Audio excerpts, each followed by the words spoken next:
بسم اللہ الرحمن الرحیم۔ وہ کون سے اشیاء ہے جن سے غسل فرض ہو جاتا ہے؟ نمبر 1، منی کا شہوت سے نکلنا۔ نمبر 2، سونے کے وقت احتلام کا ہونا۔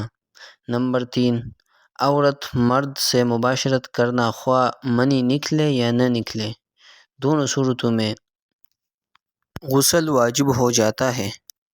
یعنی جب مرد کے پیشاب کے مقام کی سپاری اندر چلی جائے اور چھپ جائے تو بھی غسل واجب ہو جاتا ہے، چاہے منی نکلے یا نہ نکلے۔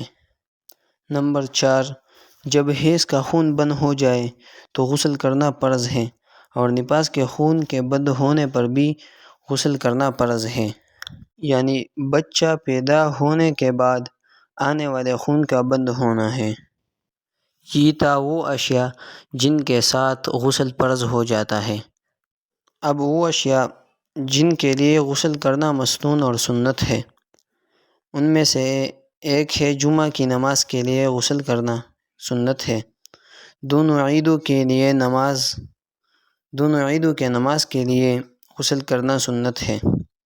احرام باندھتے وقت اور عرفہ کے دن غسل کرنا سنت ہے۔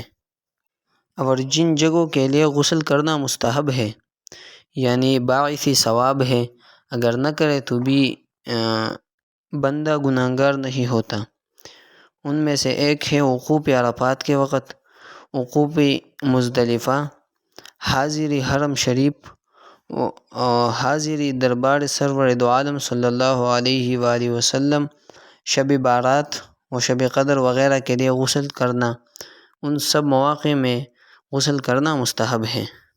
اسی طرح ضروری مسائل سیکھنے کے لیے ہمارا چینل سبسکرائب کریں اور لائک دیں، کمنٹس بھی کریں۔